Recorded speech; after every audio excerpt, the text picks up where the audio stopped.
प्रिय विद्यार्थियों, कल हमने एक्सरसाइज 7.2 में 2 क्वेश्चन कंप्लीट कर लिए थे।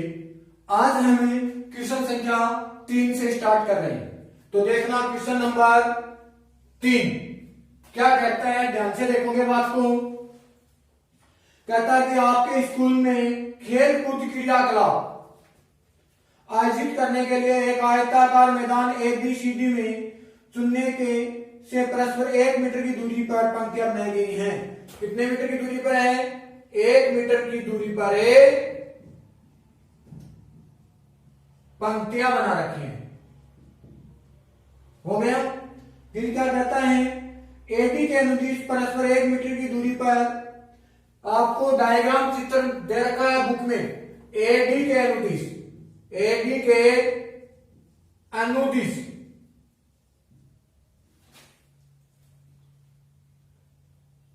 1 मीटर की दूरी पर 1 मीटर की दूरी पर 100 गमले रखे हुए हैं। 100 गमले।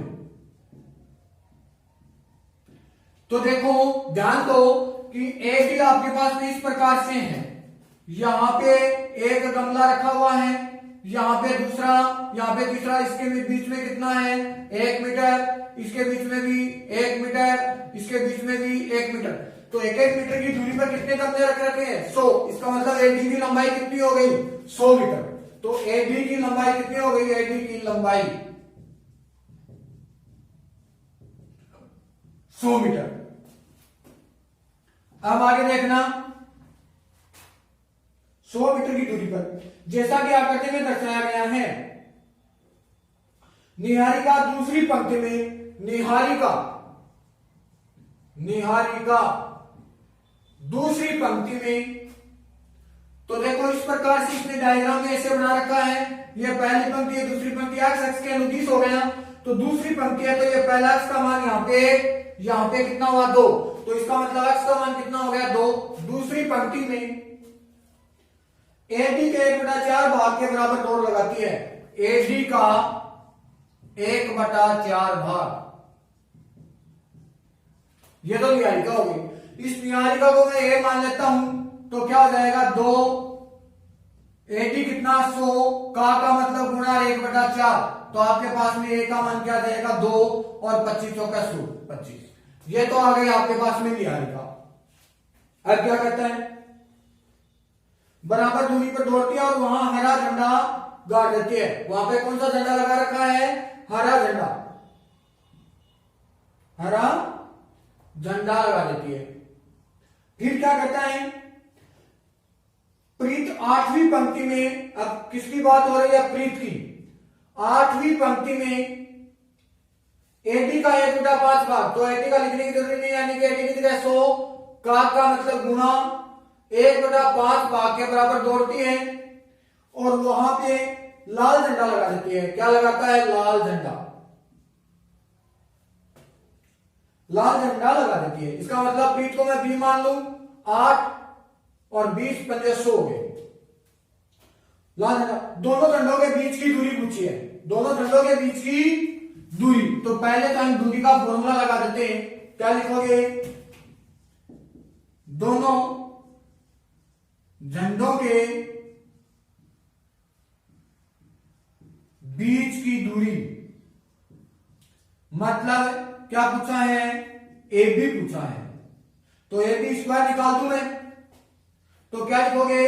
x2 - x1 का whole square plus y2 - y1 का होल स्क्वायर। तो AB स्क्वायर बराबर आप क्या लिखोगे? x2 का मान हो गया 8 माइनस x1 का मान हो गया 2 का होल स्क्वायर प्लस 20 माइनस 25 का होल स्क्वायर। यहां तक की बात क्लियर हुई। अब आपने क्या किया? 8 में से 2 कम कर दो। तो 8 में से 2 कम किया तो AB स्क्वायर बराबर कितना हो गया? 6 का स्क्वायर प्लस माइनस 5 का स्क्वायर। तो क्या लिखोगे आप? AB स्क्वायर बराबर आपका क्या हुआ? 36 प्लस 25। तो AB स्क्वायर बराबर हो गया 1, 5 रहेगी 6। 61। तो ए बी बराबर क्या हुआ, रूट 61। कितना हो गया, रूट 61। तो इन दोनों के बीच की दूरी तो आपके पास में कितनी आ गई, रूट 61। लेकिन आगे एक क्वेश्चन और दे रखा है,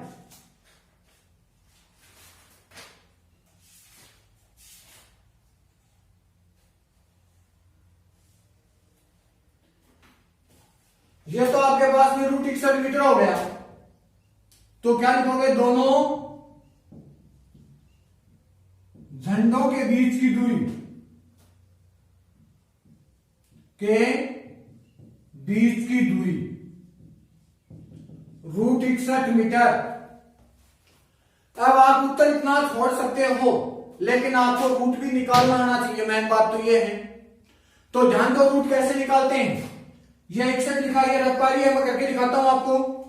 इकाई की तरफ से दो दो के जोड़े बनते हैं, इसमें ये जोड़ा बन गया। रूट निकालने का मतलब क्या होता है कि अगर आप दो का भाग दोगे, कौन सी विधि है, एक तो भाग विधि होती है, अभाज्य गुणनखंड विधि होती है। एक तो भाग विधि, दूसरी विधि का नाम है तो है अभाज्य गुणनखंड विधि।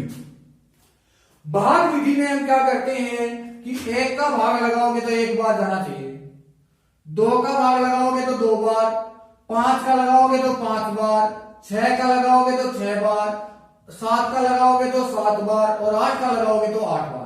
देखो 7 का 49, 8 का 64, 64 तो बड़ा हो गया तो 49 आएगा। 7 का भाग लगाया 7 बार, यहां लिखा 49। अब ध्यान दो, ऊपर वाला 7 है, इसके अंदर जोड़ दो, कितना बचा, घटा दो, 2 1 14।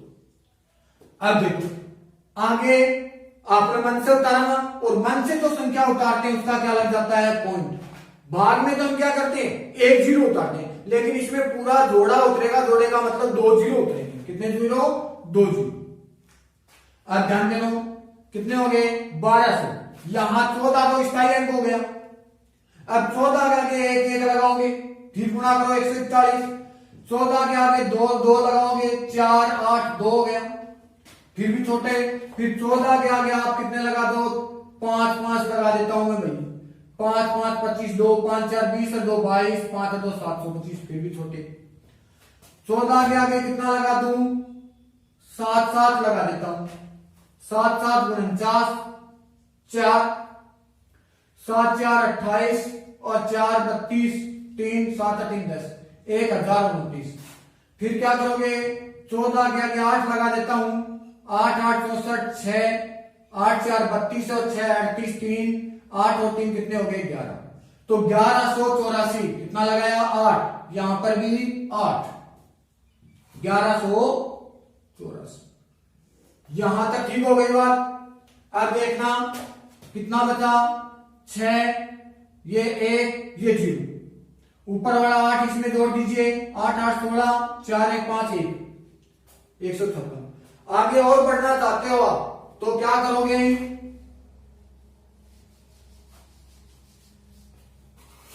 आगे डबल 0 और उतार लीजिए। अब आपके पास में स्थायी अंक कितना बन गया, 156। 156 के आगे कम से कम 1 1 उतारोगे, 1 6 5 1 छोटा रह गया। 156 के आगे 2 2 उतारो, 2 दूनी 4, 6 दूनी 12, 5 दूनी 10, 11, 2 1 3, ये ज्यादा हो गया। इसका मतलब 1 उतारना और ऊपर भी 1, क्या जाएगा, 1561। तो पॉइंट से आगे 2 अक्षर निकलने पर होता है 7.81 मीटर। तो फिक्स माना इसका क्या होगा, 7.81 मीटर की दूरी होगी दोनों झंडों के मध्य की। अब आगे देखो, इससे आगे क्वेश्चन क्या कहता है, ध्यान से समझना। यदि रसीम को एक नीला झंडा, रसीम अपना नीला झंडा इन दोनों झंडों को मिलाने वाले रेखाखंड पर ठीक आधी दूरी यानी कि बीच में गाड़ना चाहता है, यानी कि ए यहां पे है और बी यहां पे है, ये इन दोनों के बीच में यानी कि आधी दूरी पर यहां बीच में कौन गाड़ता है, रसीम अपना झंडा गाड़ देता है। तो उसने अपना झंडा कहां गाड़ना चाहिए, उस झंडे की क्या पूछती है, स्थिति पूछिए। झंडे की क्या पूछी है, स्थिति। तो ध्यान दो, दोनों के बिल्कुल बीच में इसका मतलब मध्य बिंदु का निर्देशांक लगेगा। किसका लगेगा? मध्य बिंदु। तो आप लिखोगे रसीम के, नाम रसीम ही है ना, रसीम के झंडे की स्थिति क्या x बराबर x1 प्लस x2 बटा 2 और y बराबर y1 प्लस y2 बटा 2। तो x बराबर x1 का मान 2 प्लस 8 बटा 2, x बराबर 10 बटा 2, x बराबर 5। x का मतलब पांचवी पंक्ति में, कौन सी पंक्ति में? पांचवी पंक्ति में कितनी दूरी पर है? y बराबर आप लिखोगे y1 25 प्लस 20 बटा 2, y बराबर हो गया 45 बटा 2 और y बराबर हो गया 2.5। पांचवी पंक्ति में 22.5 मीटर की दूरी पर रसीम अपना झंडा गाड़ देगा। क्या लिखोगे? पांचवी पंक्ति में 22.5 मीटर की दूरी पर ये क्या कर देता है? रसीम अपना झंडा गाड़ देता है। तो ये आपके पास में क्वेश्चन संख्या 3 कंप्लीट हो गया। अब हमें क्वेश्चन संख्या 4 कर रहे हैं। तो देखना क्वेश्चन नंबर 4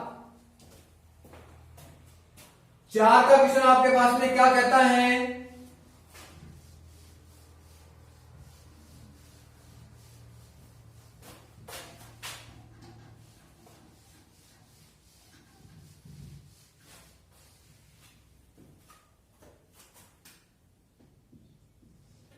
4 का क्वेश्चन है बिंदुओं इसका मतलब ए और बी का मान -3 10, बी का मान 6 -8 को जोड़ने वाले रेखाखंड ए और बी को जोड़ने वाला रेखाखंड को बिंदु क्या हो गया? पी -1 और 6 किस अनुपात में विभाजित करता है?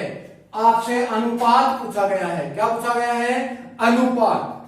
तो देखो इस प्रकार से आपका क्वेश्चन है कि ए और बी बिंदु को कौन जोड़ रहा है? बिंदु पी जोड़ रहा है। ये किस अनुपात में विभाजित करता है? मान लीजिए कि आपके पास में k अनुपात 1 में विभाजित करता है। किस अनुपात में? k अनुपात 1 में। तो क्या लिखोगे? मानना कि ए बी रेखाखंड को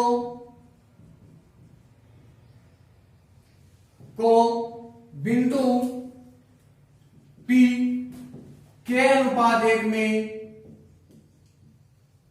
विभाजित करता है। तो मैं यहां ए के पॉइंट लिख देता हूं -3 10, बी के पॉइंट हो गए 6 -8 और पी के पॉइंट हो गए -1 और 6। तो चाहे तो आप x का मान ले लीजिए, चाहे आप y का मान ले लीजिए, दोनों मान है आपके पास में। तो मैं सूत्र लगा देता हूं x का। क्या होगा? x बराबर है m1x2 प्लस m2x1 बटा में m1 प्लस m2। और मैंने आपको क्या बताया था? अगर आपको विभाजन का नाम नहीं दिया गया है तो आप कौन सा विभाजन मान लोगे? अंतर विभाजन मान लोगे। कौन सा विभाजन मान लोगे? अंतर विभाजन। तो देखो x का मान, देखो ध्यान करना, ये x1 y1, ये x2 y2 और इसको कौन जोड़ रहा है? बिंदु P जोड़ रहा है। इसका मतलब ये x और y। तो x का मान हो गया -1 बराबर m1 का मान कितना है? k। अनुपात दे रखा है ये m1 और m2 गुणा x2 का मान 6 प्लस m2 का मान 1 गुणा x1 का मान -3 बटा में k प्लस 1। यहां तक ठीक हुआ? -1 बराबर 6k प्लस और माइनस का 3 बटा में k प्लस 1।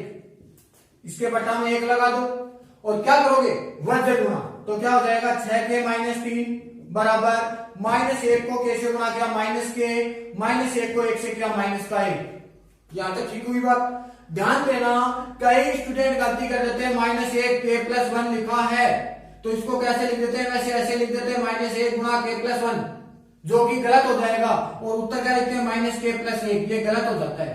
-1 है ये टोटल से गुना होगा इस प्रकार से, तो -1 है वो कैसे गुना होगा माइनस का के, और -1 से गुना होगा माइनस का 1, तो 6 के -1 के है ये इधर आ गया प्लस का के बराबर -1 प्लस का 3, 7 के बराबर हो गया 2, के बराबर आपका क्या हो जाएगा 2/7। 2/7 का मतलब कौन सा अनुपात हुआ 2:7 में, क्या लिखोगे 2:7 में अंतः विभाजित करता है, अंतः है विभाजित करता है, ये आपका आंसर हो गया। प्लस का चिन्ह आया है तब अंतर विभाजन, और माइनस का चिन्ह अगर आ जाए तो कौन सा विभाजन होगा बाह्य विभाजन। तो क्वेश्चन संख्या 4 आपका कंप्लीट हुआ। अब हमें क्वेश्चन संख्या 5 करते हैं, तो देखना क्वेश्चन संख्या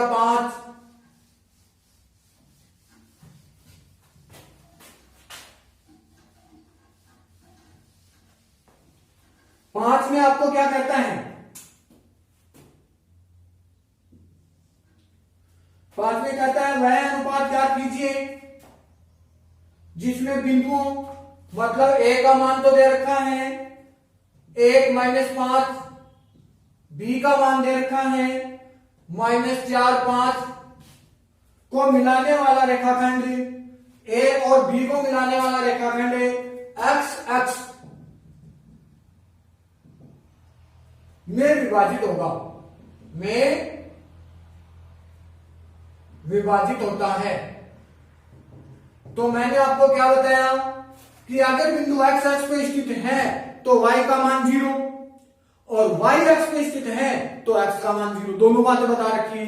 तो इसके निर्देशांक क्या होंगे p मान लेता हूं x और 0 हो जाएगा। x एक्स पे स्थित है तो y का मान 0, x का मान आपके पास पे है नहीं, इसका मतलब x किस गया x। आगे क्या कहता है इस विभाजन बिंदु के निर्देशांक भी ज्ञात करने हैं, यानी कि p का निर्देशांक भी पूछा है। सबसे पहले तो हमें क्या लिखेंगे, माना कि AB रेखाखंड को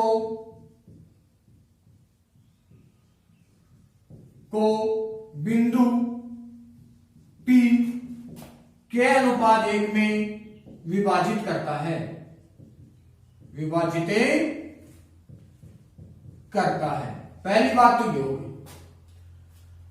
फिर मान आपको किसका दे रखा है x का या y का, y का मान दे रखा है, क्योंकि y की जगह मान कितना है 0, x की जगह तो x से तो मान तो नहीं हुआ, तो आप सूत्र किसका लगाओगे y का, y बराबर m1 y2 plus m2 y1 बटा में m1 प्लस m2, y की जगह हो गया 0, m1 का मान हो गया k गुना y2 का मान हो गया 5, कितना मान हुआ 5, प्लस m2 1 गुना y1 का मान हो गया -5 बटा में k प्लस 1, यहां तक ठीक हो गई बात। अब देखना 0/1 बराबर k को 5 से गुणा किया 5 के, प्लस और माइनस क्या हो गया -5 बटा में k प्लस 1। बोलो यहां तक की बात ठीक हुई। वज्र गुणा कर दूं क्या हो जाएगा 5 के -5 को 1 से गुणा ले जाएगा बराबर k प्लस 1 को 0 से गुणा किया क्या आएगा 0। क्या लिखा आपने 5 के -5 बराबर 0, तो 5 के बराबर क्या हो जाएगा 5 और k बराबर हो जाएगा 5/5, यानी कि k बराबर क्या हुआ 1/1। तो अनुपात क्या हुआ 1:1 में अंतर विभाजित करता है, अंतर है विभाजित करता है। तो 1:1 में क्या कर रहा है अंतर विभाजित कर रहा है।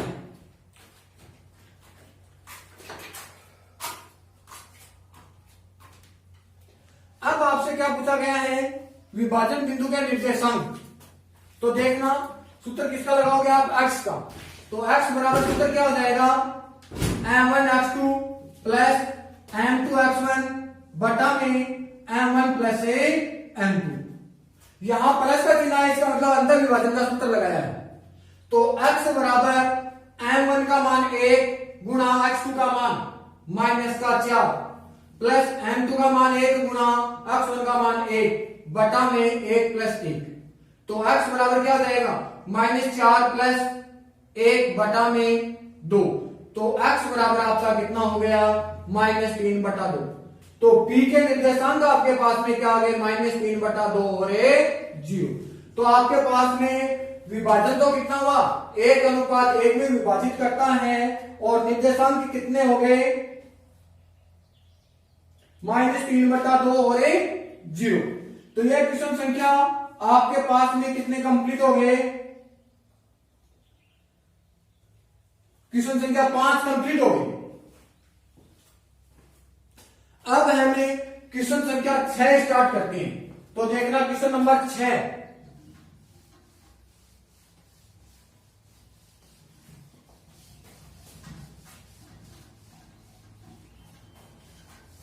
के क्वेश्चन में क्या कहता है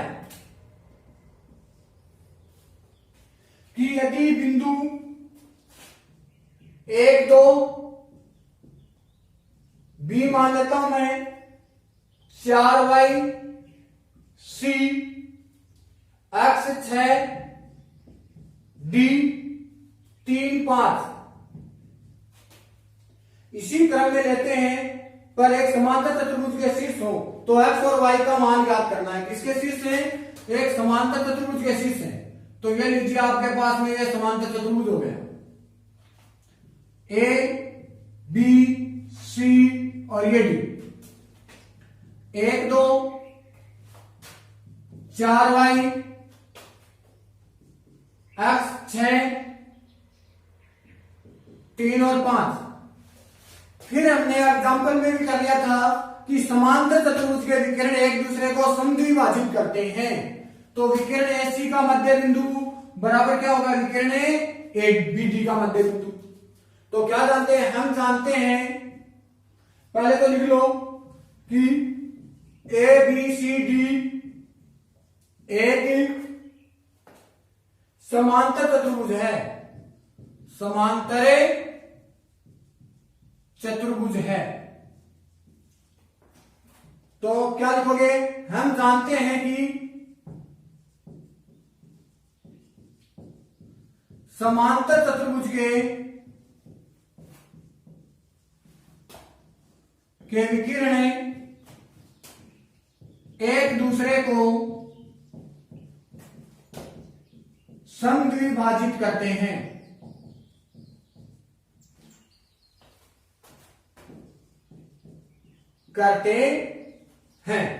इसका मतलब है विकिरण AC के मध्य बिंदु बराबर विकिरण BD के मध्य बिंदु। तो देखना, पहले AC के लिए लिख देता हूं x1 प्लस x2 बटा 2 बराबर x1 प्लस x2 बटा 2। ये किसका, ये AD का, AC का और ये BD का। तो देखो AC के अंदर x1 का मान 1 प्लस x2 का मान x बटा 2 बराबर BD में 4 प्लस x2 का मान 3 बटा 2। यहां तक ठीक हो गया। नीचे वाला 2 से 2 कट हो गया, तो 1 प्लस x बराबर हो गया 7, 4 और 3 7। x बराबर हो जाएगा 7 माइनस 1, x बराबर हो गया 6, x का मान हो गया। फिर आप किसका सूत्र लगा दोगे, y का। तो पहले AC का लिख देता हूं y1 प्लस y2 बटा 2, फिर BD का y1 प्लस y2 बटा 2। तो देखो AC के अंदर 2 प्लस 6 बटा 2, BD का y प्लस 5 बटा 2, नीचे वाला 2 से 2 कट हो गया, 6 और 2 8, y प्लस 5, 8 माइनस 5 बराबर हो गया y। तो y बराबर कितना आ गया, 3। तो x और y के पॉइंट आपके पास में क्या आ गया, x बराबर तो आ गया 6 और y बराबर कितना आ गया, 3। तो x बराबर कितना हुआ, 6 हो गया और y बराबर हो गया 3। तो ये आपके पास में 6 क्वेश्चन कंप्लीट हो गए। क्वेश्चन संख्या 7 हम कल करेंगे। आज के लिए यहीं तक ठीक है। Thank you.